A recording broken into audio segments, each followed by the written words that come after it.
Hello mga B!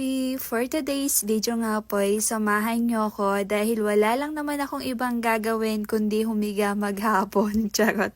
Hindi ano pa nga ba? Hala, parang di pa naman nasanay. Pero eto na nga po, bale eto po pala yung araw na walang pasok. Opo, eto po yung araw na nasuspend yung klase. At dahil nga po walang klase, ayan maghapon ba naman sa boarding mga B? Oo, sobrang na-board na ako dito. Pero alam nyo ba, lalabas dapat ako niyan. Nasa labas sana ako niyan. Kaso, tinamad din po ako. Oo, kasi may nakausap na ako na napag-usapan na namin na lalabas kami nung araw na yan. Kaso mga B, abay talagang tinamad na ako kasi sino bang namang hindi tatama rin mga B, no? Maulan, tapos ambon pa ng ambon, kundi ambon, ulan, ganyan. Tapos, ayun nga, baha pa po yung dadaanan papunta sa amin. Kaya yun, papunta dito sa boarding. Kaya yun, di na talaga akong lumabas. At eto na nga mga B, samahan nyo na lang ako mag-coffee dahil meron na akong coffee dito. Hala, alam nyo ba, nakakaloka kasi ang tagal ko na dito sa boarding. Ngayon lang talaga ako bumili nung nag-grocery ako. Doon lang ako bumili ng coffee, like yung good for ano na, like mga 3-in-1, ganyan, yung ilalagay mo na lang, ganun. Ay, kasi naman mga B, alam nyo ba, hindi ako yung tipo na nagkakapit talaga, oo. Pag sa bahay, nag-aano ako, Milo na may gatas, ganun. Pero for now, parang treat ko to kasi yung mga kasama ko dito, ganito kasi lagi yung inaano nila. Pag nag-aano nila, naaamoy ko, parang naaakit ako. Naaakit holding. Hindi parang ang sarap ngay kasi kaya yun napabili na nga din po ako nung nag-grocery talaga ako mga B para naman hindi ako mainggit. Hoy, mainggit talaga. Hindi para maano ko pag nag-cravings ako ganyan. Hoy, kumbaga pag naano yung ano mo yun hoy, pag nainggit. Charot. So, ayan na nga mga B. Ayan, mag-coffee na muna tayo. Magandang hapon po sa inyong lahat. Hoy, opo, hapon na po yan. Kaya napa-coffee na nga po ako at napakalakas nga po ng ulan mga B.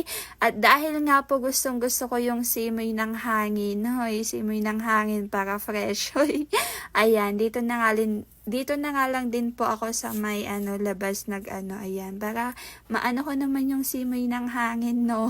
Medyo naloka nga ako mga B kasi alam nyo ba, maaga po akong naligo nung araw na to. Oo, ewan ko ba, parang gusto ko lang maging fresh. Charot, hindi lalabas kasi dapat ako kaso nga ayun, tinamad na ako, gawa nga po na ulan, tapos yung dadaanan papapunta dito sa amin ay tubig. Opo, medyo baha. Kaya ayan, pagkatapos ko nga po mag-coffee, napahiga na. Then maya-maya, ayan. Nagluto na din po ako mga B kasi hindi ako makatulog. Malamang, nag-coffee ka ba naman? Oo. Isa yun sa mga dahilan kung bakit hindi talaga ako nagko-coffee kasi hirap talaga ako makatulog. Alam mo yun, ako na nga yung tipo na tao na hirap makatulog tapos magkakape ka pa. Abay talagang hindi ka na makakatulog nun B. Oo, tas ayun, maya-maya po, ayan, nag-for the cook na nga din po ako ng ano yung niluluto ko dyan. Yung tocino. Oo, good for pang ano ko na yan mga B, pang dinner. At ayan, meron pa nga po akong natirang kanin nung nag-lunch ako. Kaya nilagay ko na nga din po dito nang sa ganun mainitan. Tsaka magkaroon naman ng lasa. At eto na nga mga B, luto na. Eto na mga B, hala, eto na talaga. Gabi na yan mga B. Kaya tara, samahan nyo na muna akong kumain. Hoy, habang kumakain nga po ako dito, ano pa bang sasabihin ko? Hoy, wala na akong masabi. Ano ba, magtanong nga kayo. Hindi, charot lang. Live ba to? Hindi naman to live no? Tapos ayan, sa mga part nga po na yan, syempre, nainitan ako. Paano ba naman kasi, bagong luto pa lang ay gusto na kaagad kumain. Oo, alam mo yun, parang mas masarap kasi talaga kumain kapag mainit-init pa. Alam mo yun, para hindi boring, ganun. Kasi pag hindi na siya mainit, para sa akin, napaka-boring na kumain, ganun. Masarap talaga pag mainit. Oo, mga bi, kasing init ko. Charot, kasing init mo. Hindi, charot lang. At eto na din yung kinabukasan mga B, ayan, meron pa pala akong natirang ulam kagabi, ayan, bali yan na lang po yung natira kasi nga po binigyan ko din po si Ate Marie dun sa kabilang room.